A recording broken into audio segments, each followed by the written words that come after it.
하나님 말씀 요한복음 1장 19절부터 우리 23절까지 건강하신 분들 자리에서 일어나셔서 하나님 말씀 읽겠습니다.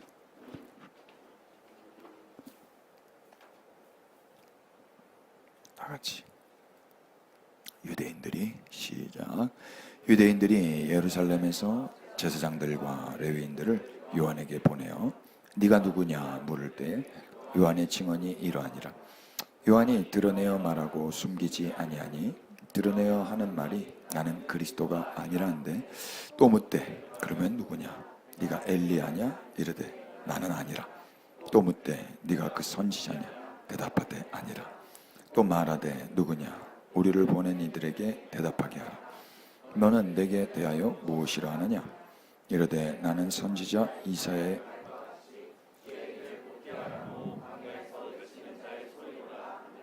아멘. 자리에 앉겠습니다. 네, 벌써 3주 전입니다. 잘 계셨죠? 우리 제가 입사님 김민규 목사님 꽤 그러셔가지고 제가 은혜를 막 받다가 그 꾀가 그런 거 넘어가야 되는데 그런 걸 못 넘어가요. 제가 오늘 요한복음 강해를 다시 시작합니다. 기억을 한번 더듬어 보죠. 첫 시간 만물이 예수님으로 말미암아 지은 바 되었다라는 거 우리 확인했습니다. 신앙인으로 이게 믿어지는 게 은혜고 신비죠.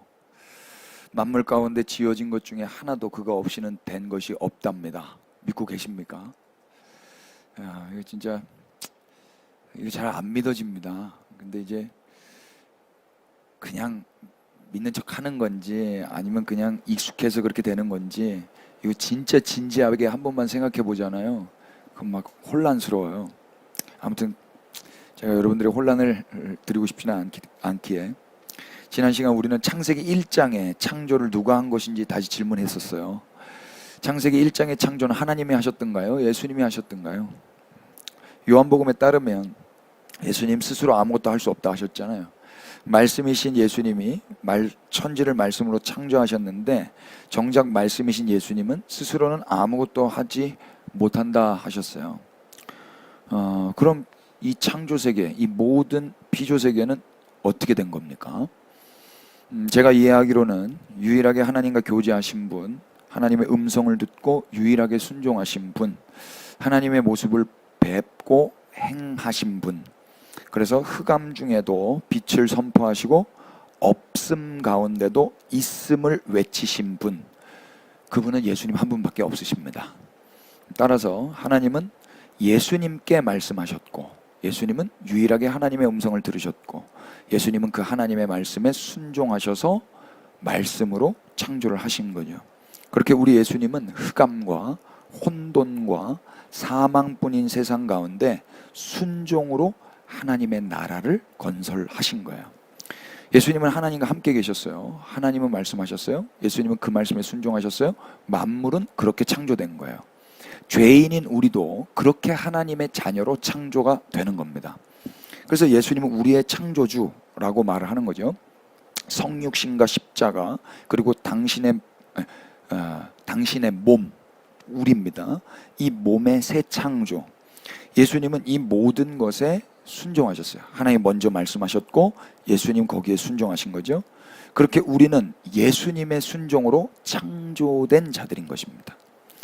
그래서 우리는 이 신앙 아래에서 오늘도 이렇게 다 같이 모여서 온 만물의 창조자이시며 이스라엘의 임금이시고 우리의 구주가 되시는 예수님을 찬양하기 위해서 모인 겁니다. 맞습니까?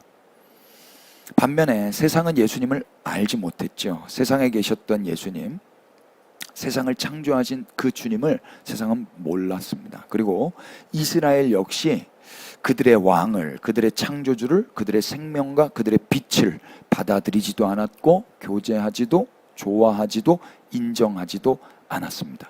그래서 그 결과 빛 없이 어두움 가운데 살았었고 생명 없이 죽음 가운데 살았었고 창조주 없이 혼란 속에 살았었고 왕 없이 무질서와 분열 속에서 살았었습니다. 근데 은혜가 임했죠. 은혜는 무엇입니까? 복음인데 그분이 그럼에도 불구하고 아니, 조던 피터슨의 말을 빌리면 그렇기 때문에 자기 땅을, 자기 소유를, 자기 백성을 포기하지 아니하시고 그들의 왕이 되셔서 통치하셨습니다.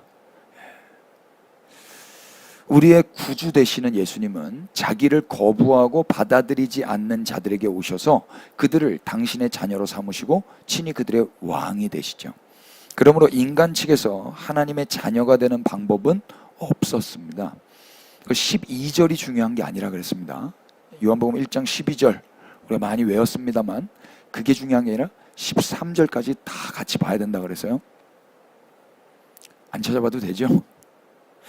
하나님의 자녀가 되는 권세는 혈통으로 되지 않습니다. 중생이라는 건 하나님의 자녀로 다시 태어나는 거, 이건 유전으로 되는 게 아닙니다. 육정으로 되는 것도 아니죠. 그러니까 인간의 의지와 이 몸의 결정으로 되는 게 아니야. 죄인의 결정과 의지는 늘 하나님과 반대잖아요. 그런 인간이 어떻게 하나님의 자녀가 될 수 있겠습니까? 사람의 뜻으로 되는 것도 아니라 그랬습니다. 이건 주변 사람이라 그랬습니다. 주변 사람들의 호의적인 노력이나 설교자의 설득력에 의해서 하나님의 자녀가 되는 게 아닙니다. 중생은 철저한 하나님의 작업이라 그랬어요. 오늘 우리가 하나님의 자녀가 된 건 이 하나님의 작업 때문이었습니다. 그래서 우리가 할 일은 우리를 자녀 삼으신 그분께 감사하며 경배하는 것이고, 그리고 그분을 증거하며 그분이 왕이 되실 날을 고대하며 기다리고 오늘을 사는 것입니다. 하나님의 자녀가 된 여러분, 우리 김은범 목사님께서 두 분씩 감사한 거 짝짓고 이야기해보라고 하는데 옛날 느낌 나더라고요. 이따가 하십시다. 아무튼 주님을 감격하시고 주님 다시 오실 날을 고대하시면서 살아가십시다. 오늘 본문은 세례 요한의 증언과 예수님의 처음 제자들이 누군가 하는 것에 대한 내용이에요. 그 두 가지죠. 세례 요한이 말한 것과 예수님이 처음 제자들을 부르신 그 5명의 제자들이 나오는 내용이에요. 19절부터 59절까지 32절에 해당하는 다소 긴 내용이지만 해보겠습니다. 분위기가 벌써부터 안 좋습니다. 오늘 말씀을 통해서 제가 원하는 건, 기도했던 거는요, 예수님이 더욱 부각되셨으면 좋겠고요. 그래서 그 부각된 예수님을 우리가 다 따라가는 바른 신앙인으로 자라나기를 기대하며 준비했습니다. 거기까지 우리 나아가십시다. 첫 번째, 요한의 음성을 한번 들어볼까요? 우리 19절 20절인데 제가 읽어볼게요. 유대인들이 예루살렘에서 제사장들과 레위인들을 요한에게 보내어 네가 누구냐 물을 때에 요한의 증언이 이러하니라. 요한이 드러내어 말하고 숨기지 아니하니 드러내어 하는 말이 다 같이 나는, 시작, 나는.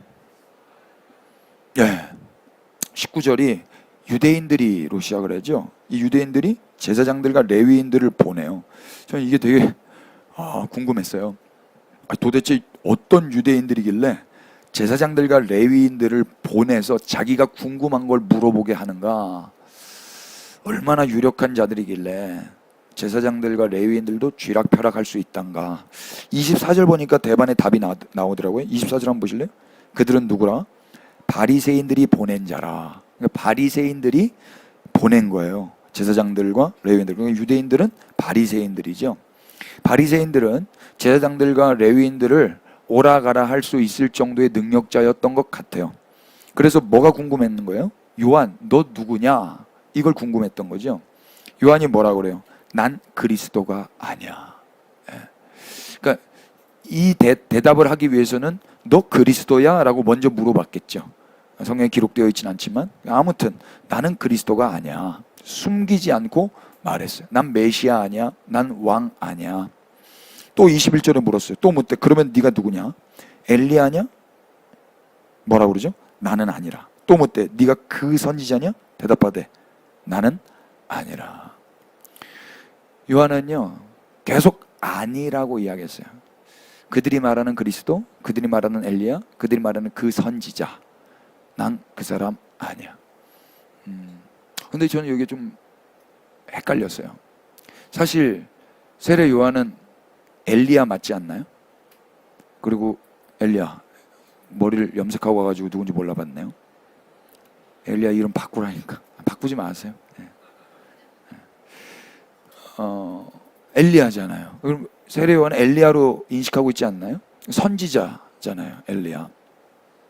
근데 왜 아니라고 할까요? 마태복음 11장 한번 넘겨보실래요? 13절.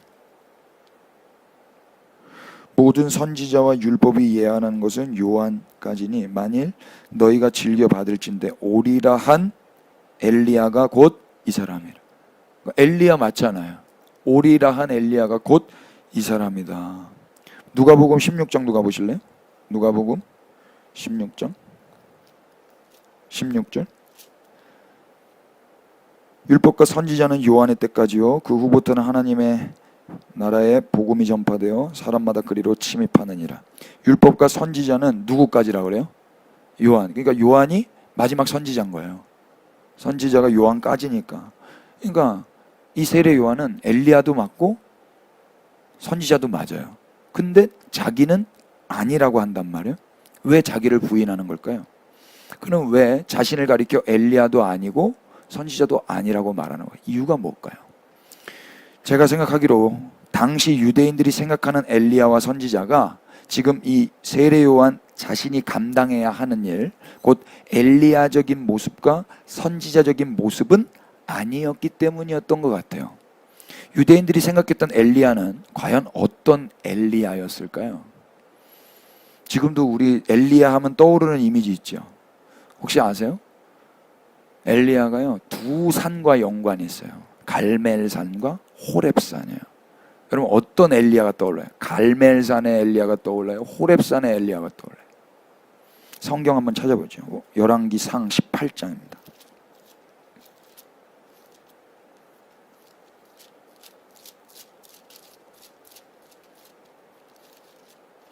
뭐 18장 전체가 다 갈멜산에서의 그 전쟁 이야기인데 18장 21절 보실래요?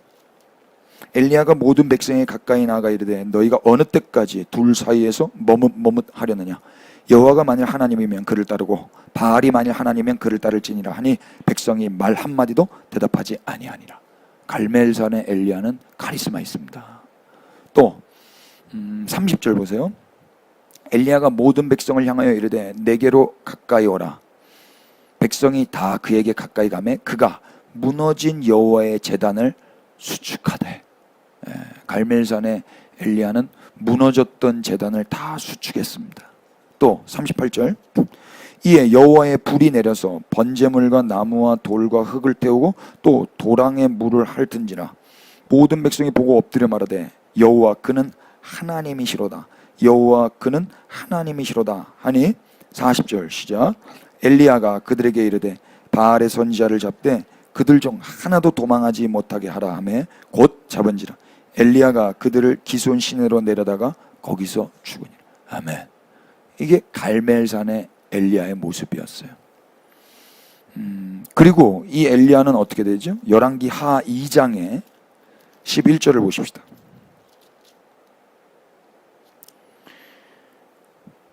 열왕기 하 2장 11절. 두 사람이 길을 가며 말하더니 불수레와 불말들이 두 사람을 갈라놓고 엘리야가 회오리 바람으로 하늘로 어떻게 해요? 올라왔어요. 승천해버렸어요. 이 엘리야. 이스라엘 사람들이 생각했던 엘리야는 이런 엘리야였을 것 같아요. 이런 엘리야. 그런데 엘리야의 모습은 이런 모습만 있지 않았다라는 거. 우리가 예전에 열왕기 상하 공부할 때 배웠죠. 열왕기 상 19장 다시 보세요. 1절부터 보시면 아합이 엘리야가 행한 모든 일과 그가 어떻게 모든 선지자를 칼로 죽였는지를 이세벨에게 말하니 이세벨이 사신을 엘리야에게 보내어 이르되 내가 내일 이맘때에는 반드시 네 생명을 저 사람들 중 한 사람의 생명과 같게 하리라. 그렇게 하지 아니하면 신들이 내게 벌 위에 벌을 내림이 마땅하니라 한지라. 그가 이 형편을 보고 일어나 자기의 생명을 위해 도망하여 유다에 속한 부엘세바에 이르러 자기의 사원을 그곳에 머무르게 하고 4절 시작. 자기 자신은 광야로 들어가 하룻길쯤 가서 한 로뎀나무 아래에 앉아서 자기가 죽기를 원하여 이르되 여호와여 넉넉하오니 지금 내 생명을 거두시옵소서. 나는 내 조상들보다 낫지 못하나이다 하고. 이 엘리야도 우리의 엘리야예요. 그때 어떤 일이 일어나요? 5절 제가 읽어볼게요. 로뎀나무 아래에 누워 자더니 천사가 그를 어루만지며 그에게 이르되 일어나서 먹으라 하는지라. 본즉 머리맡에 숯불에 구운 떡과 물 한 병 물이 있더라. 이에 먹고 마시고 어떻게 했어요? 다시 누웠더니 천사가 또 다시 와서 어루만지며 이르되 일어나 먹으라. 네가 갈 길을 다 가지 못할까 하느라 하는지라. 8절 시작. 이에 일어나 먹고 마시고 그 음식물의 힘을 의지하여 40주 40야를 가서 하나님의 산. 아멘. 이 로뎀나무, 이 호렙의 엘리야도 우리 엘리야예요. 유대인들은 네가 엘리야냐 했을 때 갈멜산의 엘리야를 염두하고 엘리야냐라고 했을 것 같아요. 저는 호렙산의 엘리야는 연약해진 엘리야인데 그는 어떤 존재였냐면 하나님의 돌봄과 하나님의 어루만짐으로만 살 수 있는 엘리야였어요. 당시에 이스라엘이 생각한 엘리야는 그렇지만 그런 엘리야는 아니었던 것 같아요. 이스라엘이 원하는 엘리야는 갈멜산의 전투에서 승리한 불의 사자 엘리야, 불병거를 타고 회오리 바람과 함께 승천하는 엘리야였을 겁니다. 그래서 요한은 자기를 가리켜 엘리야 아니라고 말한 거예요. 나 그 엘리야 아니야. 말라기서 4장에 엘리야가 나오는데 한번 찾아보실래요? 구약성경 마지막 장 마지막 절입니다.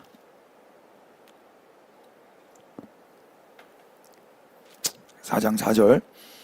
너희는 내가 호렙에서 온 이스라엘을 위하여 내 종 모세에게 명령한 법 곧 율례와 법도를 기억하라. 보라, 여호와의 크고 두려운 날이 이르기 전에 내가 선지자 엘리야를 너에게 보내리니. 6절 시작. 그가 아버지의 마음을 자녀에게로 돌이키게 하고 자녀들의 마음을 그들의 아버지에게로 돌이키게 하리라. 돌이키지 아니하면 두렵건대 내가 와서 저주로 그 땅을 칠까 하노라 하시니. 아멘. 이 말씀을 통해서도 엘리야, 이 엘리야가 세례 요한이네 이렇게 생각할 수 있을 것 같아요. 어쩌면 유대인들은 이 말라기서를 읽었기 때문에 이 엘리야를 기다렸을지도 모르겠습니다. 그러나 호렙에서 온 모세의 율법은 하나님의 크심 앞에 모든 인간을 다 엎드리게 하죠. 엘리야 역시 호렙산의 엘리야는 그저 연약한 한 인간에 불과했잖아요. 그러고 보면 엘리야가 아버지의 마음을 자녀에게로 돌이킬 수 있습니까? 성경에서 엘리야가 아버지의 마음을 자녀에게로 돌이키던가요? 또 자녀의 마음을 아버지께로 돌이키던가요? 엘리야가 한 거예요? 엘리야가 그래서 여기 6절 말씀대로 두렵건대 내가 와서 저주로 그 땅을 칠까 하노라. 아버지의 마음이 자녀에게로, 자녀의 마음이 아버지에게로 이렇게 돌아가지 않으면 그 땅에 하나님이 오셔서 저주를 내리시는 거거든요. 엘리야가 이걸 막았습니까? 엘리야에게는 이런 능력이 없어요. 이게 무슨 말입니까? 이 땅의 저주를 막고 아버지의 마음이 다시 자녀에게로, 자녀의 마음이 다시 아버지에게로 돌아가게 하는 건 갈멜산의 엘리야가 하는 일이 아니에요. 호렙산의 엘리야, 곧 연약하고 초라하기까지 한 그 한 명의 인간이 하나님의 긍휼과 어루만짐과 은혜의 돌봄을 통해서만 가능한 거예요.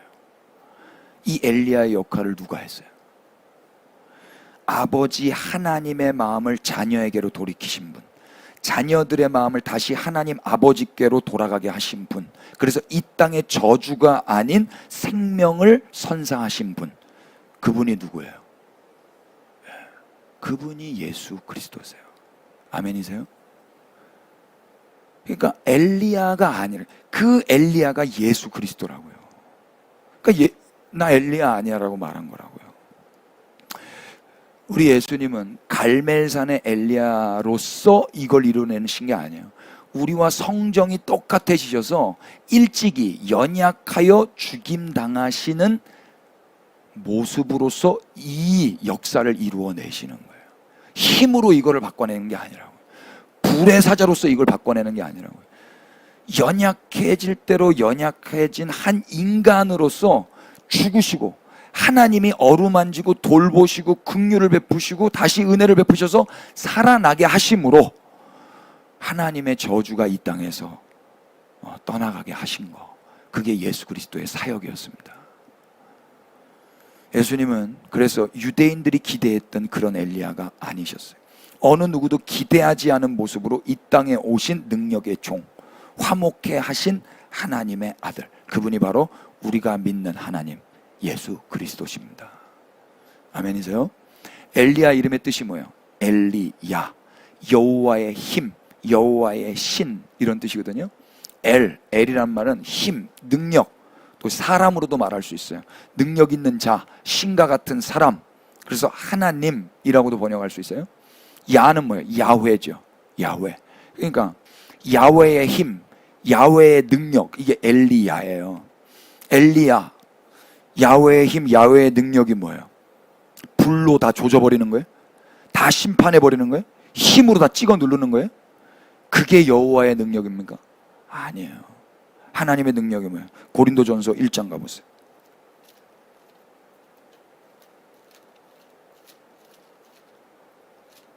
22절.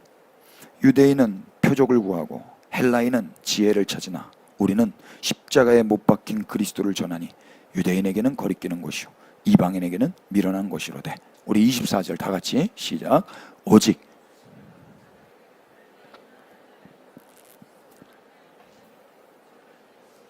아멘. 하나님의 힘, 하나님의 능력이 누구예요? 그리스도예요. 근데 이 그리스도는 어떤 그리스도예요? 십자가에 못 박힌 그리스도예요. 무능력한 그리스도, 쓸모없는 그리스도라고요. 근데 그게 하나님의 능력이라고. 아멘 되십니까? 예. 그러니까 유대인들은 갈멜산에 쓸모 있는 엘리야를 물어본 거예요. 그 메시아, 그 엘리야, 그 선지자. 난 아닌데. 예. 이렇게 말을 한 거죠. 예수님 곧 하나님의 능력은, 여호와의 능력은 십자가에서 연약하게 죽임당한 하나님이셨어요. 야훼의 능력 있는 자, 야훼의 신과 같은 사람이 누구예요? 그분이 바로 우리가 찬양하는 예수님이십니다.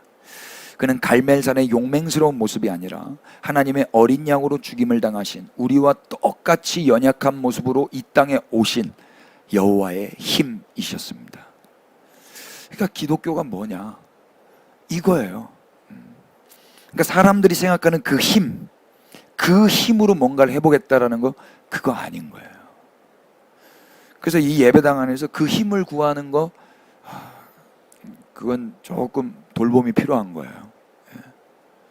우리가 생각하는 힘은 세상의 힘과는 다른 겁니다.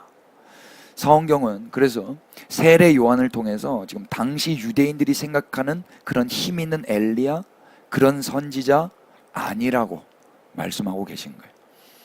우리에게도 한번 질문해 보십시다. 우리가 믿는 예수님은 어떤 예수님인가? 갈멜산의 엘리야, 호렙산의 엘리야.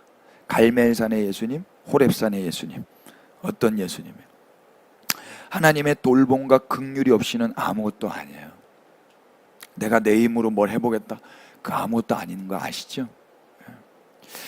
저는 이번 미국 집회를 다녀오면서 그곳에서 만난 분들을 통해서 제가 은혜와 복음을 전한다는 이유로 제가 얼마나 교만했는지를 새삼 느끼면서 하나님께도 죄송했고, 여러분들께 특히 많이 송구했었어요.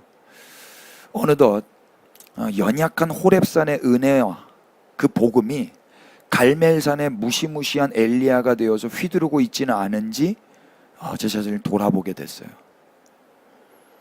여러분, 제 말이 다 맞지 않아요. 그렇다고 제가 진리 아닌 다른 걸 전한다는 말이 아니에요. 제 설교가 다 정답은 아니에요. 저는 그저 성경을 통해서 예수님을 증거하려고 애를 쓰는 목사에 불과해요. 제가 가지고 있는 건 그거밖에 없어요. 그리고 그 예수님을 예배하는 거. 아주 부분적이고 파편적인 겁니다. 제 부르심은 그겁니다.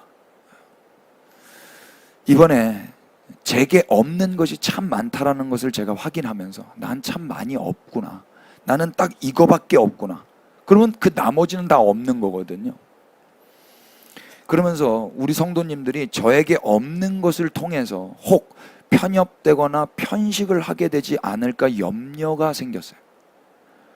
아까 서두에 잠깐 이야기했지만 저는 복음을 들어본 적 없는 분들에게 복음을 전하는 사역보다는 예배당 안에 계신 분들에게 성경을 전하는 부르심, 그것이 저의 부르심이었어요. 그래서 예배당 안에서 주구장창 성경을 가지고 씨름하고 그거 아닙니다, 그거 이겁니다, 이렇게 많이 목소리를 높였더랬죠.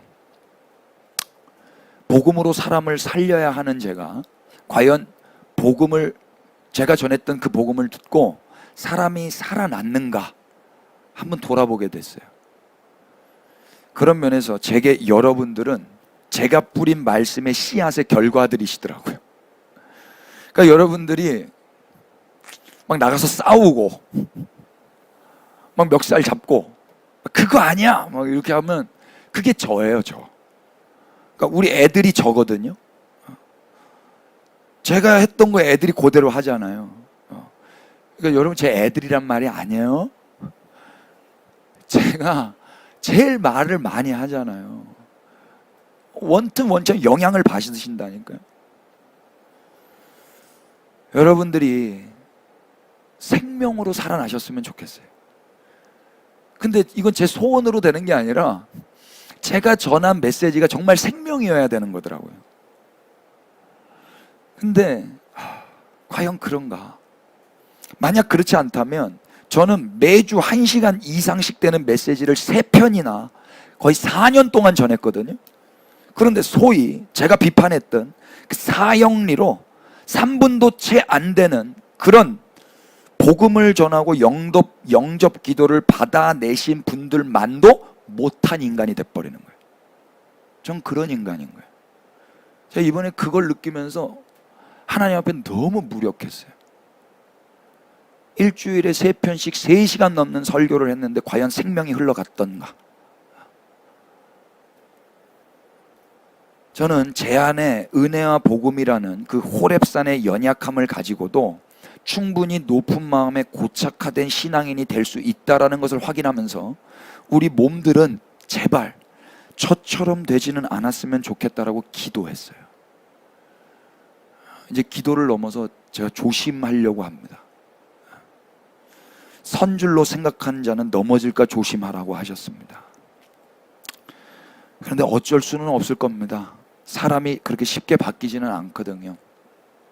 담임 목회자의 성향과 부르심, 이건 역시 쉽게 바뀌지는 않을 겁니다. 그래서 더 송구했고, 제 한계로 인해서 손해를 혹 보실 수도 있을 여러분께 더욱 죄송해서 하나님께 더욱 여러분들 축복하며 기도했습니다. 제 평생 숙제로 알고 편협해지지 않도록 몸부림치며 살겠습니다. 여러분들도 그렇게 사시기를 축복합니다. 저는 우리 교회가 너무도 근사하고 좋습니다. 저는 자랑입니다. 어디를 가든지 우리 성도님들을 자랑합니다. 자랑하려고 하는, 그냥 여러분들이 자랑스럽습니다. 근데 제가 목사님들 중에서 성도님을 자랑하는 분 많이 못 뵀거든요. 왜 저러나 그랬는데 저는 여러분들이 자랑이거든요. 왜냐면 여러분들이 훌륭하세요. 그런데 어떤 누군가는 외부에서 우리 공동체를 보면서 염려할 수도 있겠다 싶더라고요. 이런 생각을 한 번도 안 해봤거든요. 늘 이거 너무 행복한데 이거 너무 메롱 그러고 살았어요. 그런데 또 누군가는 우리를 보면서 염려할 수도 있겠더라고요. 사람의 눈을 의식할 필요는 없습니다만 사람들이 하는 말을 경청할 필요는 있겠더라고요. 여러분, 집안에만 있으면 냄새를 못 맡는 거 아세요? 제가 미국에 갔다 오고 나니까 냄새가 맡아져요. 담임 목회자의 메시지를 여러분 메인 식사로 잘 드시기를 축복합니다. 그러나 때때로 외식도 하셔야 되고요, 간식도 드셔야 되더라고요. 그래야 분별도 생기고 냄새도 맡으실 수 있어요. 저는 여러분들이 골고루 잡수시고 성장하셨으면 좋겠습니다. 지난 2주 동안 금요예배, 수요예배 없으셨는데 다른 교회 가보셨어요?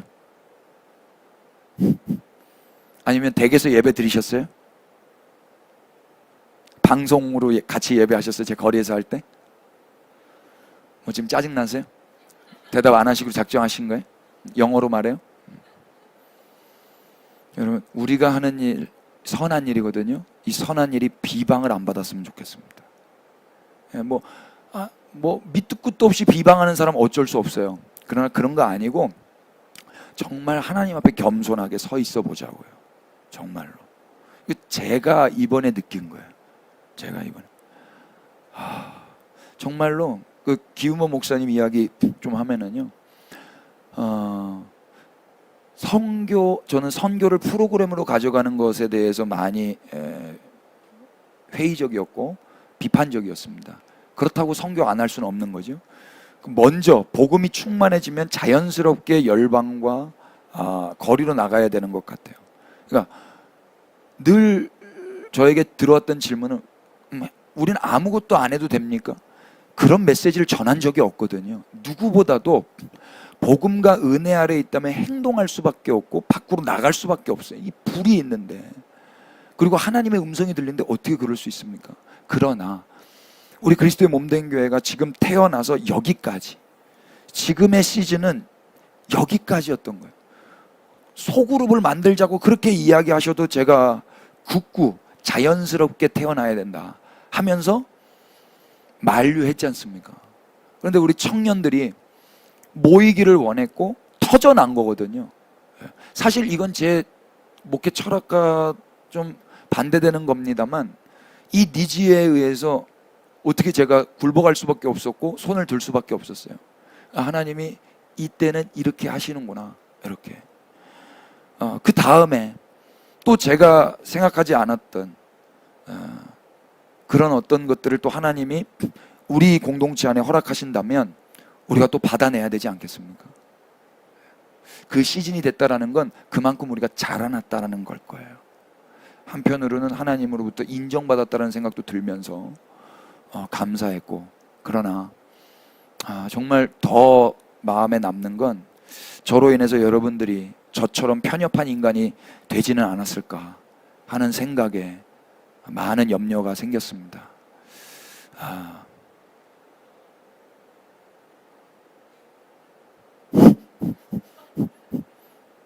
책을 한번 소개하죠. 그러면서 이 책이 떠올랐어요. 제가 우리 나집사님께 선물을 받은 것 같은데, 우리는 어떻게 괴물이 되어가는가. 저는 처음에 저한테 이 책을 선물해 주셨는데, 매기는 건가, 내가 괴물이라는 건가. 근데 어려웠어요. 이 책이 뭐 심리학적인 거, 사회학적인 거, 과학적인 거, 이런 것들이 다 어우러져 있는 이야기인데, 제가 이번 일주일 동안 이 책을 찬찬히 좀 보면서 이런 생각이, 이런 구절이 또 여러분들과 함께 나누고 싶었습니다. 한번 보실까요? 기독교는 또 하나의 중요한 변화를 몰고 왔다. 최고의 존재로서 신이 하늘에 군림하고 그 밑에는 천사들이 떠다니고 있다. 지상에서 신에 가장 가까운 창조물은 남성이다. 남성은 다른 피조물, 특히 여성보다 위에 자리 잡는다. 나아가 자연보다 위에, 그리고 자연 바깥에 자리 잡는다. 정신적인 것, 영혼만이 중요하다. 그 본질은 앞에서 말한 초월성이다. 2000년 동안 기독교가 이런 확신을 너무나 강하게 심어 놓았기에 우리는 내재성 같은 개념을 만나면 어찌해야 할지를 몰라 당황하고 우리를 자연의 일부로 파악하지 못한다. 다 동의될 수 없습니다만 이게 기독교가 보여준 거예요. 또 보십시오. 초월적 종교는 자연을 자기 뜻대로 착취해도 된다는 면죄부로 해석된다. 인간은 자연보다 위에 혹은 자연 바깥에 있고 동물에게는 영혼이 없다. 또 환경을 거론하고 환경을 위해 무언가 해야 할 필요성을 거론하면서 정작 우리는 환경을 파괴하는 중이다. 환경이란 우리 바깥에 있는 것, 우리 집 문 밖에서 약 4m 떨어진 데 있는 것이다. 고대 그리스인들이라면 인간이 자연 바깥에, 심지어 자연 위에 군림하며 따라서 자연을 마음대로 파괴할 수 있다는 생각보다 더한 오만과 교만을 알지 못할 것이다. 우리는 초월적 해석을 벗어날 수 없고 너무나 명백한 내재성을 볼 능력이 없다. 호모사피엔스는 완벽하게 자연의 일부이다. 우리의 교만으로 인한 벌은 우리가 이 자연을, 우리의 생활 공간을 우리가 살아가기 어려운 공간으로 만드는 것이다. 이게 벌이라는 거예요. 물론 그렇더라도 환경은 우리가 없는 미래에도 잘 살아갈 것이 분명하다. 저는 이분의 말이 일부 기독교, 그리고 한 시대 안에 있었던 기독교, 역사 안에 이런 사람들이 분명히 있었죠. 근데 지금도 이런가? 지금도 이런 분들이 있을 수 있습니다만, 아무튼 이런 책이 나오고 이분이 이런 생각을 하게 된 데에는 기독교인들의 삶이 이분에게 영향을 미쳤기 때문에 이런 글이 나왔겠죠. 이미 기독교 2000년 역사 속에서 그렇게 초월적 종교가 되어서 군림하고 오만과 교만으로 파괴를 정당화했을 기독교인으로 말입니다. 그러면서 저는 혹 저의 삶과 저의 복음이 그렇게 초월적인, 그래서 우월적인 것이 되어버렸고 더 나아가서 파괴적인 것이 되지는 않았는지 돌아보게 되었어요. 환경을 위한다고 하지만 환경을 파괴하고 있지는 않았는가? 복음을 위한다고 했지만 복음 위에 군림하고 복음을 파괴하고 있지는 않았는가 말이죠. 사실 역사 안에서 기독교는 이렇게 부작용들을 일으켰을지 모릅니다. 아니, 일으켰죠. 그렇기 때문에 저 역시도 파괴했고 군림했습니다. 그렇지만 그 위에서 하나님은 여전히 유유히 일을 해 주셨습니다. 그걸 어떻게 증명하냐고요? 우리 예수님께서 먼저 그 삶을 사셨기 때문입니다. 예수님은 다르셨어요.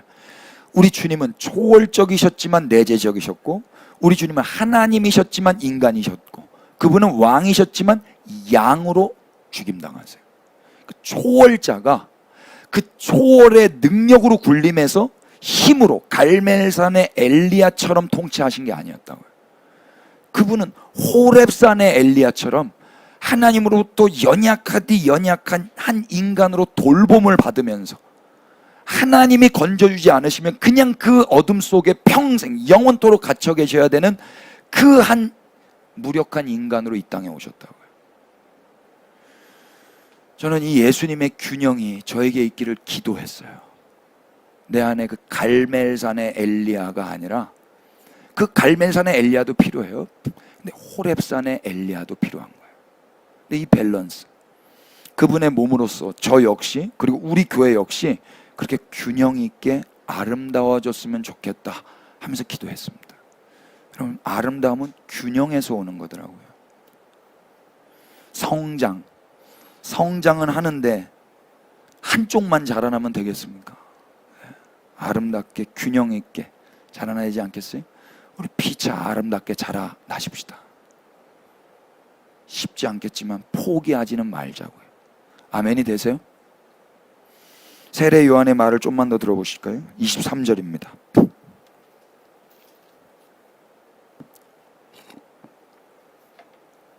이르되 나는 선지자 이사야 말과 같이 주의 길을 곧게 하라고 광야에서 외치는 자의 소리로라. 세례 요한은 자기를 누구라고 말해요? 소리라고 지칭하죠. 잘 보세요. 요한은 광야에 외치는 자라고 하지 않았어요. 광야에 외치는 자의 소리라고 하세요. 예수님과 요한의 비교가 보이세요? 성경은 예수님은 뭐라고 말씀하셨죠? 우리가 3주 전에 예수님은 소리예요, 말씀이에요. 예수님은 말씀이라고 요한복음에서 말했죠. 요한은요, 소리라고 하는 거예요. 말씀은 소리 이전에 존재하는 거예요. 제가 말씀이 여기 있어요. 설교 말씀 다 준비했어요. 지금 목소리로 전하는 거예요. 말씀이 먼저예요. 소리가 먼저가 아니라고요. 요한이 먼저예요? 아니요, 예수님이 먼저예요. 맞아요?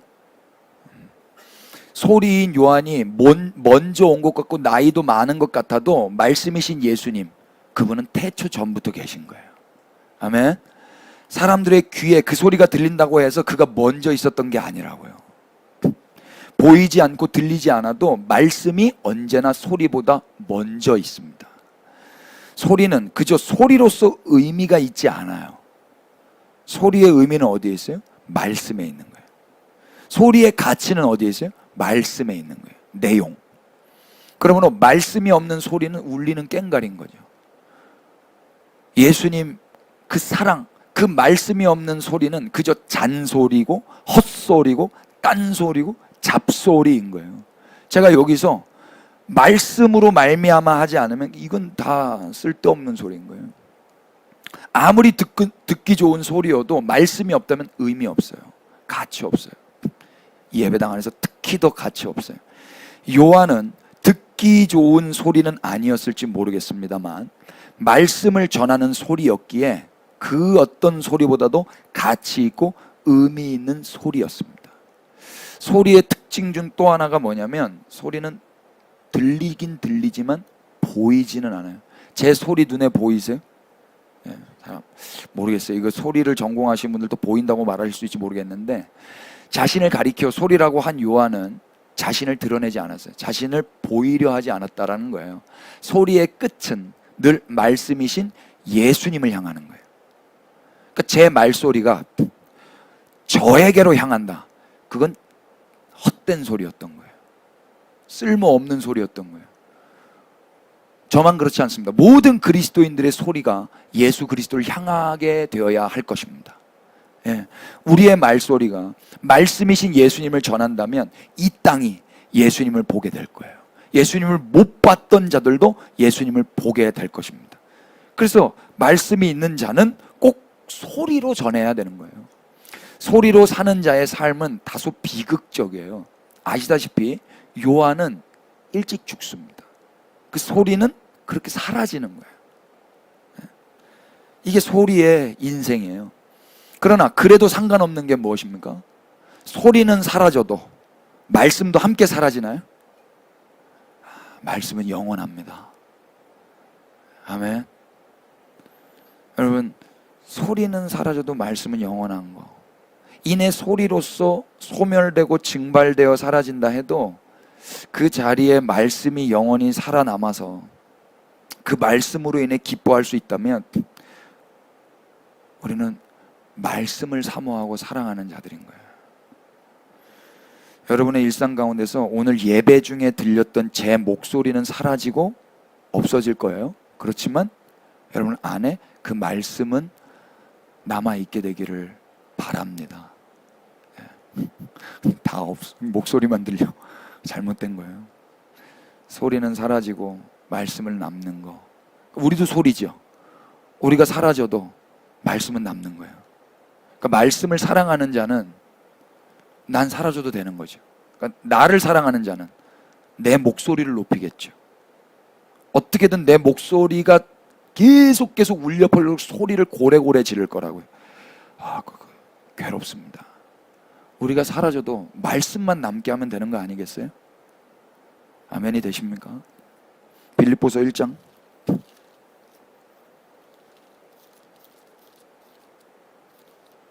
이런 말씀이 있죠. 20절 나의 간절한 기대와 소망을 따라 아무 일에든지 부끄러워하지 아니하고 지금도 전과 같이 온전하여 담대하여 살든지 죽든지 내 몸에서 다 같이 읽어볼까요? 시작. 그리스도가 존귀하게 되게 하려 하나니 이는 내게 사는 것이 그리스도니 죽는 것도 유익하고. 아멘. 왜 이런 말 이제 알았어요. 자기는 소리라는 거예요. 그러니까 내가 소리가 사라져도 그리스도만 남는 거예요. 그리스도만 존귀하게 되는 거예요. 그러니까 내가 사라지는 것도 유익하다라는 거예요. 맞습니까? 이게 그리스도인들입니다. 이게 우리 평생 숙제라고요. 평생 숙제. 이제 소리가 들리면 어떤 일이 일어나는가 한번 볼까요? 대체로 천둥 소리가 들리고 나면 비가 올 확률이 높다 그러죠. 고속도로에서 사이렌 소리가 들렸어요. 그러면 이제 어떤 일이 일어나요? 이제 홍해바다처럼 갈라지고 구급차가 오죠. 그러니까 소리가 먼저 들리면 그 다음에 어떤 행동들이 나타나잖아요.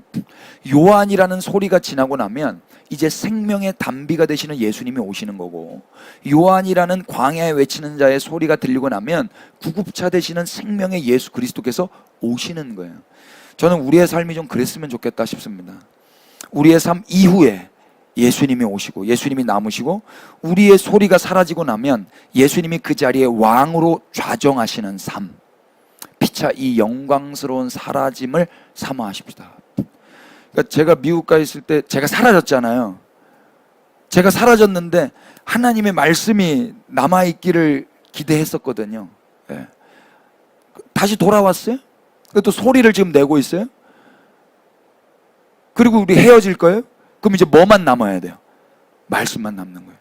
예. 그렇게 1년, 2년, 3년, 4년 뭐 하나님 부르시면 저도 언젠가 죽겠죠? 제 소리가 다 사라져도 유튜브 찾아보실 거예요? 녹음 파일 들으실 거예요? 예. 그런 것도 하셔야 되겠지만 우리 안에 남아있는 그 말씀으로 살아가는 거더라고요. 아멘입니까? 예. 그러니까 저희 어머니 돌아가셨어요? 근데 여기서 계셔요. 들리는 거예요. 예. 오늘 본문에서도 한번 확인해 볼까요? 29절. 소리 이후에 누가 오는가 보세요. 이튿날. 다 같이 읽어보십시다. 요한복음 1장 29절. 시작. 이튿날 요한이 예수께서 자기에게 나오심을 보고 이르되 보라 세상 죄를 지고 가는 아멘. 소리는 지금 이게 누가 한 소리예요? 요한이 한 소리죠. 세상 죄를 지고 가는 하나님의 어린 양을 보게 해요. 보라. 이게 소리였어요. 30절. 내가 전에 말하기를 내 뒤에 오는 사람이 있는데 나보다 앞선 것은 그가 나보다 먼저 계심이라 한 것이 바로 이 사람이라. 봐보세요. 역시 소리보다 말씀이 먼저 계셨다 그러죠. 그 말씀은 곧 누구라 그래요? 계속 읽어볼까요? 나도 그를 알지 못하였으나 내가 와서 물로 세례를 베푸는 것은 그를 이스라엘에 나타내려 함이라. 요한이 또 증언하여 이르되 내가 보매 성령이 비둘기같이 하늘로부터 내려와서 그 위에 머물렀더라. 나도 그를 알지 못하였으나 나를 보내어 물로 세례를 베풀라 하신 그이가 나에게 말씀하시되 성령이 내려서 누구 위에 머무는 것을 보거든 그가 곧 성령으로 세례를 베푸는 이인 줄 알라 하셨기에 34절 시작. 내가 보고 그가 하나님의 아들이심을 예. 그분이 누구셨던 거예요? 하나님의 아들이셨던 거예요. 다시 한번 확인하지만 소리는 그 하나님의 아들, 그 하나님의 어린 양을 보게 하는 거예요. 이게 바른 소리인 거예요. 바른 소리. 여러분 우리는 다 소리죠. 하나님의 아들과 하나님의 어린 양을 보게 하는 소리가 바로 교회입니다. 아멘 되세요? 모든 그리스도인들의 역할이 전 여기 있다고 봐요.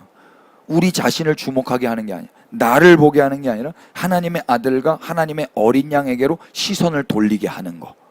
이게 참된 소리입니다. 고린도 후서 4장 가보세요. 이게 말은 쉬워요. 근데 이게 안 된단 말이에요. 이게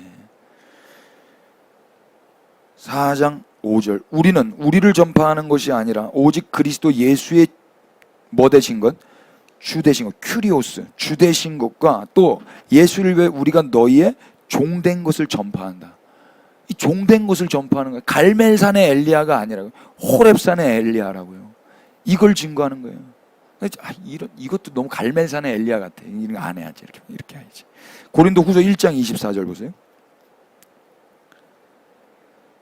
우리가 너희 믿음을 뭐 하려는 것이 아니라 주관하는, 이게 큐리오예요.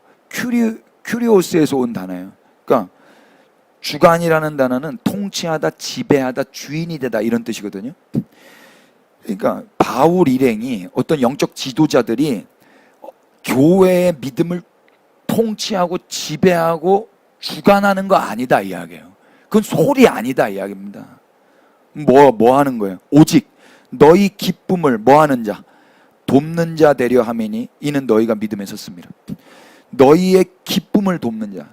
이게 기쁨을이라고 목적격으로 되어 있는데 원어 성경 보니까 소유격으로 되어 있어요. 그러니까 기쁨의 동역자라고도 해석할 수 있을 것 같아요.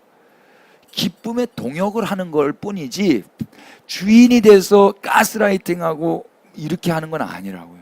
그러니까 사랑하는 것과 다른 거예요. 사랑과 주관하고 지배하고 통치하고 조종하는 거를 분별하시기를 바랍니다. 제가 이게 종이 한 장 차이에요. 종이 한 장 차이. 제가 진짜 주일날 여러분 나오셔야 됩니다. 이거 어드바이스 하고 싶고 뭐 몇 개 있어요. 몇 개 있는데 이게 참 내가 주관하는 것처럼 보일까봐. 근데 그것도 그러죠. 보이면 좀 안 되나요?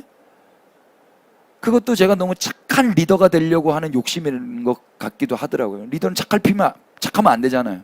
방향을 향해서 가야 될 거 아닙니까? 여러분 다 절 미워하고 다 절 죽여버려야 될 거 아니에요. 그리고 거기서 피 흘리고 그건 아니고, 그 누구도 교회의 믿음을 주관하거나 통치하거나 지배해서는 될까요? 안 될까요? 안 돼요. 그저 사역자는 신자를 섬기는 자이고 그들의 기쁨을 돕는 자이고 기쁨의 동역자로 살아갈 뿐입니다. 전 그렇게 살게요.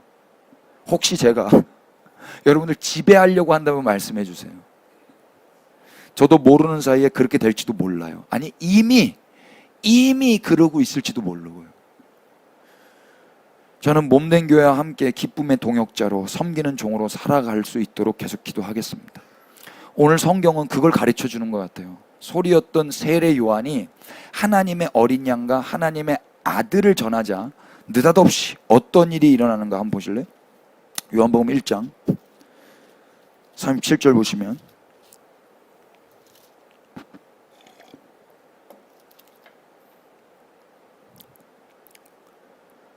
두 제자가 그의 말을 듣고 누구를 따라요? 예, 이런 일이 일어난 거예요. 세례 요한의 이 두 제자는 예수님의 제자가 아니라 세례 요한의 제자였어요. 세례 요한의 제자가 그의 말을 듣고 누구를 따르냐면 예수님을 따르는 거예요. 이런 일이 일어나야 돼요. 제가 말씀을 전하면 여러분 누굴 따르셔야 돼요? 요한은 자신의 제자를 잃었어요. 그렇지만 성공적인 사역자였습니다. 맞죠? 소리의 역할을 바로 한 거예요. 내가 잘 전하면 예수님을 따르게 되는 거예요. 우리 마찬가지예요. 우리 역시 소리라 그랬죠. 저 역시 소리에 불과해요. 만약 제가 바른 소리를 했다면 지금 여러분들은 누구를 따르고 있으셔야 됩니까? 예수님을 따르고 계셔야 돼요. 참된 소리인지 잘못된 소리인지는 그 열매를 보면 아는 거예요. 따르고 있는 그 사람이 잘못된 게 아니라 소리가 잘못된 거예요. 예수님을 따르고 있는지 아니면 자기 사람 만들었는지. 이단과 사이비를 구분하는 거 간단해요. 성경의 소리와 바른 설교자의 목소리는 교회로 하여금 예수 그리스도를 따르게 할 거예요. 우리의 남은 삶, 우리가 누군가에게 예수님을 따르게 하는 소리로서 살았으면 좋겠습니다. 아멘이세요? 예. 우리는 또 하나 이 대목에서 예수님의 제자는 어떻게 되는지를 또 확인하게 되는데요. 아까 우리 기도해 주셨는데 구원도 우리 인간의 어떠함으로 받을 수 없는 것처럼 예수님의 제자가 되는 것도 어떻게 제자가 되는 거예요? 여기 예수님을 따르게 된 요한의 두 명의 제자들, 이들은 어떻게 예수님을 따르게 됐어요? 이들이 뭘 했습니까? 35절을 다시 보세요. 또 이튿날 요한이 자기 제자 중 두 사람과 함께 섰다가, 이 35절에서 여러분 어떤 단어가 중요하게 꽂히세요? 속으로만 한번 대답해 보세요. 또 이튿날 요한이 자기 제자 중 두 사람과 함께 섰다가. 저는 섰다가의 형광펜 그었습니다. 헬라 말로 히스테미입니다. 스다, 스탠드입니다. 스탠드. 그들은 어떻게 제자가 됐죠? 서 있다가 제자가 됐어요. 서 있다가. 뭐 하다가 아니라 이야기예요. 그들은 한 일이 없어요. 이걸 두 글자로 뭐라 그래요? 은혜라고 하는 거예요. 제자는 어떻게 되는 거예요? 은혜로 되는 거예요. 어떻게 그들은 서 있다가 제자가 될 수 있었던가? 그들이 있기 전에 먼저 서 계신 분이 계셨어요. 26절 보세요. 요한이 대답하되 나는 물로 세례를 베풀거니와 너희 가운데 너희가 알지 못하는 한 사람이 뭐 했어요? 섰으니, 히스테미. 그분이 이 땅에 오셔서 서 계셨어요. 그러니까 이들은 서 있는데 느닷없이 제자가 되는 거예요. 말씀이 먼저 쓰는 거예요. 그리고 그 서 계신 그 말씀을 목소리로 전하는 거예요. 보라, 하나님의 어린 양이로다. 그랬더니 서 있던 요한의 제자들이 예수님의 제자가 된단 말이에요. 이게 성경이 그림으로 우리에게 보여주는 거예요. 이 은혜는 출애굽 사건으로 거슬러 올라가는 거예요. 출애굽 14장 13절 보세요.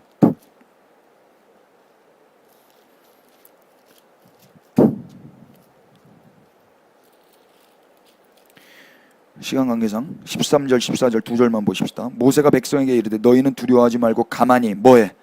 서서 여호와께서 오늘 너희를 위하여 행하시는 구원을 보라. 너희가 오늘 본 애굽 사람을 영원히 다시 보지 못하리라. 다 같이 14절 시작. 여호와께서 너희를 위하여 싸우시리니 너희는 가만히 있으란 말이야. 서 있으란 이야기예요. 그러니까 구원 받는 데 있어서 인간이 할 일이 있다 없다? 없다. 제자 되는 데 있어서 인간이 할 일이 있다 없다? 없었다. 지금 요한 복음이기 때문에 이야기를 한단 말이에요. 이야기. 고대 이스라엘이 애굽으로부터 구원을 받은 일에 있어서 그들이 무엇을 해서 받은 게 아닌 거예요. 1세기 당시 이스라엘이 율법으로부터 저주와 사망으로부터 예수님을 따르는 제자가 된 건 역시 그들의 어떠함 때문이 아니었던 겁니다. 본문에는 또 다른 제자 베드로가 등장하는데 이 베드로 역시 그 사람의 어떠함으로 제자가 된 게 아니었어요. 시몬 베드로의 형제 안드레가 먼저 찾아가죠. 40절 우리 요한복음 1장 40절 보세요. 요한의 말을 듣고 예수를 따르는 두 사람 중에 하나인 베드로, 시몬 베드로의 형제 안드레라, 그가 먼저 자기의 형제 시몬을 어떻게 했어요? 찾아 말하되 우리가 메시아를 만났다 하고, 메시아는 번역하면 그리스도라. 시몬이 예수님을 찾았어요? 아니면 형제 안드레가 시몬을 찾았어요? 형제 안드레가 시몬. 안드레는 이미 예수님을 따르는 자예요. 그 따르는 자가 시몬을 찾아갔다고요. 시몬을. 여기 우리말 찾다라고 번역한 헬라어가 휴리코스인데요, 이 찾다 만나다예요. 그래서 41절에 두 번이 쓰여졌어요. 그런데 한글 성경은 다르게 번역해가지고 잘 헷갈릴 수도 있는데 제가 다시 읽어볼게요. 그가 먼저 자기의 형제 시몬을 휴리코스하여 말하되 우리가 메시아를 휴리코스했다, 이 말인 거예요. 시몬을 찾아서 우리가 메시아를 찾았다, 이렇게 말을 한 거라고요. 그래서 베드로를 예수님께로 이끌고 오죠. 42절 데리고 예수께로 오니 예수께서 보시고 이르되 네가 요한의 아들 시몬이니 장차 게바라 하리라 하시니라. 게바는 번역하면 베드로라. 베드로가 이름 바뀌어진 데 있어서 자기가 뭐 한 일 아무것도 없어요. 베드로가 예수님 만나는 데 있어서 그가 한 일 아무것도 없어요. 전적인 은혜였고 소리들의 역사였어요. 여기 이 두 사람도 소리의 역할을 한 거죠. 야, 우리가 찾았어 라고 소리를 외쳤어요. 그런데 자기에게로 이끌고 왔어요? 예수님께로 이끌고 왔어요? 예수님께로. 지금 그걸 계속 반복적으로 보여주고 있는 것 같지 않으세요? 안드레는 베드로를 자기 제자로 삼지 않았어요. 그는 베드로를 예수님께로 인도했죠. 바른 소리의 역할을 한 거예요. 나머지 제자들도 마찬가지. 빌립과 나다나엘 역시 그들의 어떠함으로 제자가 되지 않아요. 43절 보세요. 이튿날 예수께서 갈릴리로 나가려 하시다가 빌립을 뭐 했어요?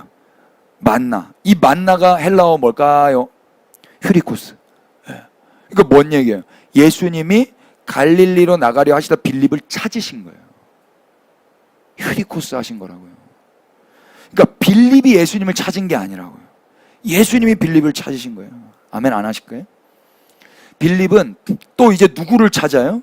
44절 빌립은 안드레와 베드로와 한 동네 벳사다 사람이라. 45절 다 같이 시작. 빌립이 나다나엘을 찾아 이르되 모세가 율법에 기록하였고 여러 선지자가 기록한 그 우리가 만났으니 요셉의 아들 나사렛 예수. 예. 45절 빌립이 또 나다나엘을 찾았죠. 여기 찾아가 헬라어로 뭘까요? 휴리코스. 재밌죠? 그러니까 이 성경이 뭘 말하고 싶으냐? 인간이 어떻게 제자가 되는가? 율법 아래에 있던 자들, 요한 그 선지자 구약 안에 있던 자들이 자유와 생명과 은혜, 그 예수께로 어떻게 갈 수 있는가? 인간이 할 수 있는 게 아니라는 거예요. 소리들이 하는 거라 이야기예요. 소리가 한 거예요. 소리가. 이 소리가 칭찬받아야 돼요? 예, 어느 정도 칭찬을 받아야 돼요. 그러나 사라지는 거예요. 그리고 누구께로 인도하는 거예요? 예수님께로 인도하는 거예요. 우리는 다 소리예요. 소리. 아멘 합시다. 우리가 해야 될 일이 이제 분명하지요. 맞습니까? 나다나엘, 이 사람도 예수님께로 인도함을 받았어요. 근데 받긴 받았는데 46절에 나다나엘이 뭐라 그래요? 나다나엘이 이르되 나사렛에서 무슨 선한 것이 날 수 있겠느냐. 부정했어요. 거부한 것 같아요. 좀 비판적이었어요. 그런데 또 소리가 뭐라 그래요? 와서 보라. 자기한테 야 날 봐 그래요? 아니면 그분께로 오라 그래요? 그분께로 오라는 거예요. 그쪽으로 인도하시는 거예요. 예수께서 그래서 나다나엘이 자기에게 오는 것을 보시고, 어떻게 나다나엘이 예수님께로 가는 거예요? 소리가 역사한 거죠. 그를 가리켜 이르지 보라 이는 참으로 이스라엘 사람이라 그 속에 간사한 것이 없도다. 나다나엘이 이르되 어떻게 나를 아시나이까? 다 같이 예수께서 시작. 예수께서 대답하여 이르시되 빌립이 너를 부리기 전에 네가 무화과 나무 아래에 있을 때에 무슨 말이야? 무화과 나무 아래에 있을 때 보았다. 류 모세의 열린다 성경 식물편을 보시면은요, 무화과 나무 아래라는 건 유대인들이 토라를 공부하기에 좋았던 장소라고 해요. 그래서 이스라엘에서는 회당에서 성경을 연구하거나 묵상하기도 했는데, 해당이 없는 곳, 시골이나 그런 데서는 나무 아래 모여서, 무화과 나무 아래 모여서 성경을 연구했고, 또 혼자 조용히 기도하는 그런 습관들이 있었다 그러더라고요. 따라서 지금 나다나엘이 그렇게 무화과 나무 아래에서 토라를 공부하고 혼자 조용히 하나님 앞에 기도하고 하나님께 대한 열망과 갈망이 있었던 걸 예수님 보신 거죠. 여러분, 자기가 혼자 토라 공부하고 혼자 기도한다고 하나님께 나아갈 수 있어요? 인간이 기도하고 연구하고 성경 공부하면 하나님께 갈 수 있냔 말이에요. 없다니까요. 그래서 소리가 필요한 거예요. 그래서 예수님이 그걸 봤다는 거예요. 그걸. 진리라는 건 인간이 공부해서 알게 되는 게 아니에요. 인간 스스로 통찰로 깨달아질 수 있는 게 아니에요. 깨닫는 자는 없나니 하나도 없어요. 전적인 은혜입니다. 예. 예수님 어떻게 만나게 되는 거예요? 진리를 우리는 어떻게 만난 거예요? 먼저는 말씀이 육신이 되어 우리 가운데 거하셔야 했고, 그분이 불러주셔야 돼요. 그리고 그분에 의해 제자가 된 자들, 그 소리가 된 자들이 찾아 나서서 예수님의 소리로서 살아야 되는 거예요. 오늘 우리가 예수님을 만났다면 그건 전적인 은혜의 결과입니다. 예수님은 우리를 위하여 성육신하셨고 십자가를 지셨고, 그리고 그 예수님에 의해서 소리로 살았던 수많은 역사 안에서의 그 제자들의 초청과 그 인도가 오늘 우리를 이곳까지 오게 한 것입니다. 우리 발로 걸어온 거 아닙니다. 그러니 우리는 그저 감사할 뿐이고요, 이제 우리도 그 소리의 삶을 살아내야 할 것입니다. 아멘 되세요? 한편 그렇게 은혜로 제자가 된 자들이 구한 게 뭐였던가? 본문 38절 보세요. 예수께서 돌이켜 그 따르는 것을 보시고 물어 이르시되 뭘 구하느냐? 이르되 랍비여 어디 계시오니까 하니, 랍비는 번역하면 선생이라. 이 사람들이 예수님을 따랐는데 예수님이 뭐라고 질문했어요? 뭘 구하냐? 구하다라고 번역한 헬라 말이 제떼오예요. 갈망하다라는 뜻이에요. 찾다, 갈망하다. 이 사람들은 뭘 구했어요? 다른 것 찾거나 다른 것 갈망하고 구하지 않았죠. 이들의 갈망은 오직 그들의 선생 예수 그리스도셨어요. 잘 몰라요. 잘 모르지만 그분을 그래서 더 갈망하게 되는 거예요. 모르기 때문에. 다른 선생 찾은 거 아니었어요? 예수님. 그분이 어디 머무시는지, 그분이 계신 곳을 알고 싶었을 뿐이에요. 그래서 어디 계세요? 어디 머무세요? 이렇게 말을 하는 거예요. 그래서 그들의 갈망은 무엇이 아니라 예수님이었죠. something이 아니라 someone이었어요. 영어 안 쓰려고 그랬는데, 우리의 갈망이 다른 어떤 것이 아니라 예수님이어야 하지 않겠어요? 쉽지 않을걸요. 여기 어디 계시오니까 라고 번역한 헬라어가 메노예요. 중요한 단어예요. 이 단어도 계속 사용돼요. 38절에 2번 사용되었어요. 38절에 39절에 3번 사용되었군요. 찾아보실래요? 예수께서 돌이켜 그 따르는 것을 보시고 물어 이르시되 무엇을 구하느냐? 이르되 랍비여 어디 계시오니까, 이게 메노거든요. 이 뜻이 머물다, 거주하다 이런 뜻이에요. 39절 예수께서 이르시되 와서 보라. 그러므로 그들이 가서 계신 데를 보고 그날 함께 거하니 때가 10시쯤 되었더라. 39절에 2번 사용됐어요. 계신 데, 이게 메노. 거하니, 이것도 메노예요. 그러니까 무슨 말입니까? 이 머무는 곳에 이들도 머물게 된 거예요. 예수님이 머무는 곳에 이들도 머물게 된 거예요. 근데 이 머물다라는 거는요, 32절에 먼저 한 번 더 써였어요. 요한이 또 증언하여 이르되 내가 보매 성령이 비둘기같이 하늘로부터 내려서 그 위에 머물렀더라. 이 단어가 매너예요. 33절도 보세요. 나도 그를 알지 못하였으나 나를 보내어 물로 세례를 베풀라 하신 그이가 나에게 말씀하시되 성령이 내려 누구 위에든지 머무는 것을 보거든. 누군 줄 알라는 거예요. 하나님의 아들이라는 걸 알아라. 성령이 머무시는 분. 자, 제자들이 예수님이 머무는 곳에 머물게 되면 제자들에게 어떤 일이 일어나게 될까요? 지금 제자들은 성령이 머무시는 분이 머무시는 곳에 머무르게 되는 거예요. 이를 통해서 우리는 머지않아 자연스럽게 이 제자들에게도 성령이 그들에게도 머물게 될 것이라는 것을 내다볼 수 있지 않겠습니까? 어떻게 제자들에게 성령이 머물게 되는 거예요? 자기가 뭘 해서? 예수님 역시 제자들은 선물로 받았고 제자의 신분 역시 이들은 선물로 받았고 구원이라는 것도 역시 선물로 받은 것처럼 성령 역시 선물로 받는 거예요.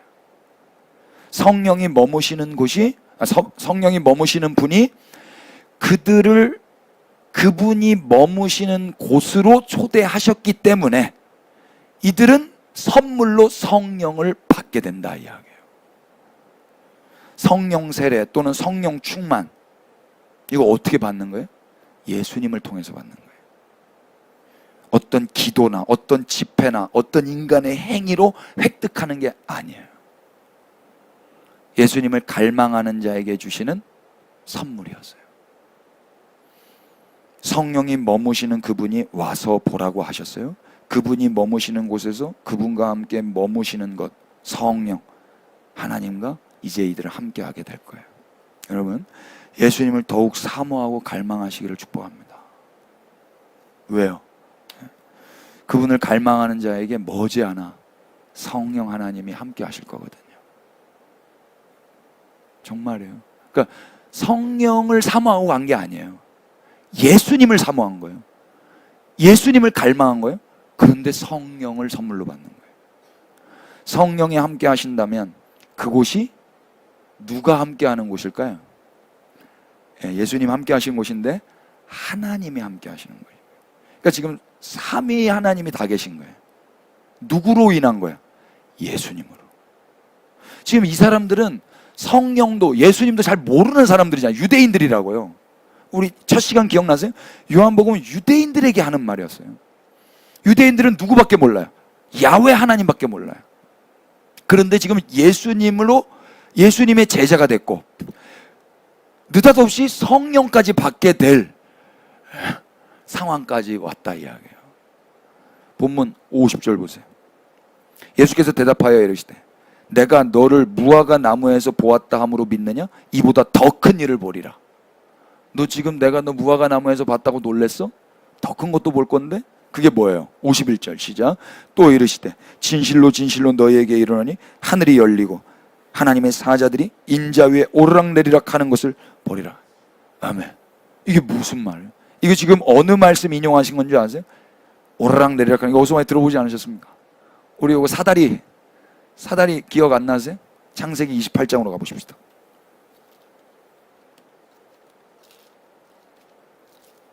창세기 28장 12절.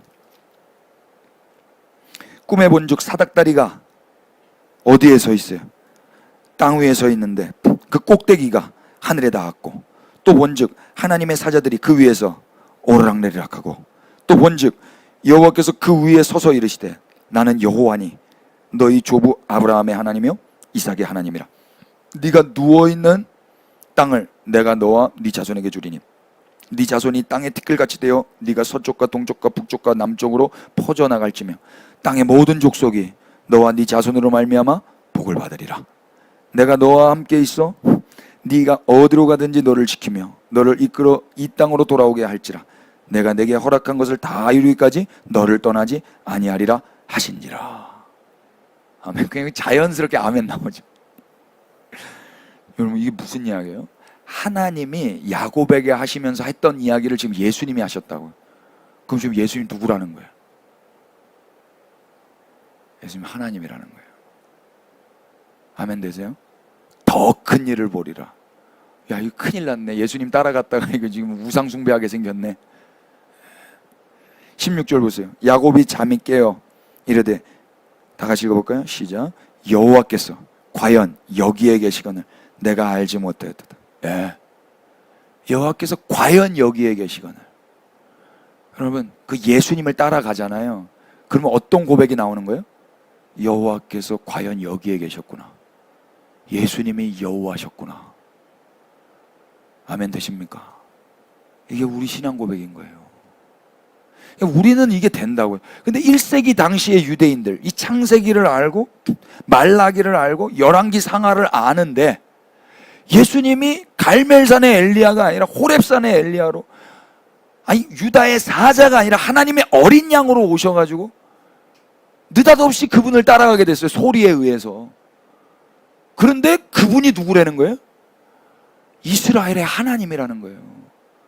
그리고 그 구약 시대에 있었던 하나님의 신, 하나님의 영, 그 영이 임해버리는 거예요.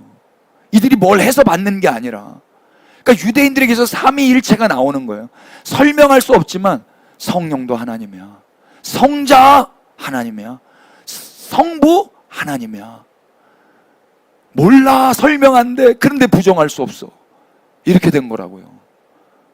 이걸 이방인들이 헬레니즘적 사고를 가지고 설명하려고 하니까 뭐 양태론이 나오고 막 이렇게 되는 건데, 아니, 여기에 삼위일체가 다 있어요.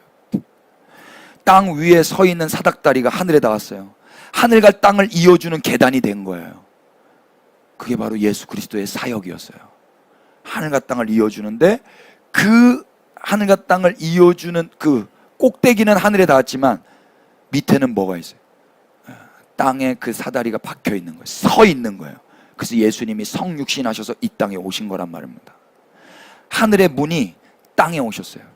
예수님이 하나님이 거하시는 집이요 하늘의 문이 되세요. 여기 17절 보세요. 이에 두려워하여 이르되 두렵도다. 이곳이요, 이것은 다름 아닌 하나님의 뭐래요? 집이요, 이는 하늘의 문이로다. 하늘의 문이 하늘에 있어요, 땅에 있어요? 땅에 있잖아요.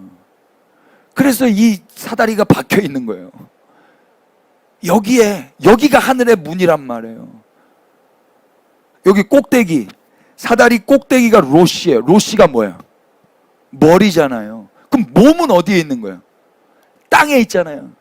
그 몸을 뭐라고 그래요? 그리스도의 몸을 교회라고 한다고요. 여기가 과연 하나님이 여기 계셨구나.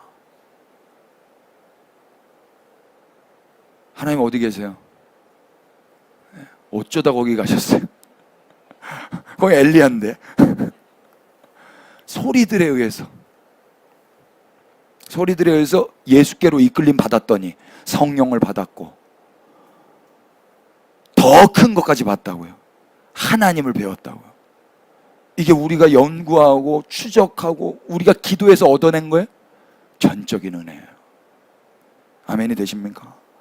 예. 하늘의 문이 땅에 오셨어요. 그래서 하늘의 문이 땅에 있는 거예요. 그분만이 길이 되셨죠. 아버지께로 가는 길. 성경은, 소리는 우리를 그분께로 인도해요.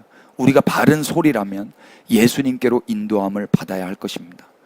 그분은 하나님이 거하시는 집이시며 사다리이시며 문이셨어요. 그래서 예수님을 만난 자는 하나님이 과연 여기 계시다 라고 말을 하는 거예요. 우리가 서로 몸된 교회죠. 하나님이 어디 있냐? 여기 계셔. 그 넉넉하신 하나님이 여기 계셔. 우리가 당당하게 말할 수 있어야 될 것입니다. 우리의 어떠함 때문에 말하는 게 아니에요. 그분이 행하신 그 일로 말미암아 이야기를 하는 겁니다. 아멘. 예수님 어떤 분이세요? 나다나엘은 예수님을 이스라엘의 임금이요 하나님의 아들이라고 말했어요. 성경은 예수님을 이 땅에 오신 하늘의 문이요 하나님의 집이라고 말씀하셨어요. 우리 역시 요한복음을 통해서 바른 소리를 듣게 된다면 예수님을 누구라고 고백하게 될까요? 여호와 하나님이라고 고백하게 될 것입니다. 예. 이거 유대인들한테 이거 말도 안 되는 소리예요. 예. 그리고 우리가 바른 소리로 의해서 이끌림 받고 있는 자들이라면 우리는 사람이 아닌 누구를 따르게 될까요? 예수 그리스도 한 분만 따르게 될 것입니다. 앞으로 요한복음 강해를 통해서 과연 여기에 계셨던 하나님을 피차간에 뵐 수 있었으면 좋겠고, 그래서 더 아름다운 예수님을 따르는 제자들로 자라났으면 좋겠습니다. 기도하십시다. 주 예수님, 우리에게 와주셔서 감사합니다. 그저 서 있던 자들인데 이런 자들을 제자로 삼아주시고 구원하시며 당신과 함께 머물게 해주심에 감사를 드립니다. 남은 삶 바라옵기는 그저 소리로 살아가게 하여 주시옵소서. 우리 몸된 교회가 어떤 누군가의 제자가 되지 않게 하시고 예수님을 따르는 예수님의 제자들 되게 하여 주시옵소서. 갈멜산과 호렙산의 균형 잡힌 엘리야로 하나님이신 초월자가 하나님의 어린 양으로 오셔서 우리 가운데 거하신 성육신과 십자가의 삶을 이제 우리 삶 속에서도 구현하며 살아가게 하여 주시옵소서. 그 일로 인해 우리가 소리처럼 사라진다 해도 말씀이신 주님은 세세토록 영원히 남아서 찬양을 받으시옵소서. 하늘의 문으로 이 땅에 오신 거룩하신 예수님 이름으로 기도합니다. 아멘.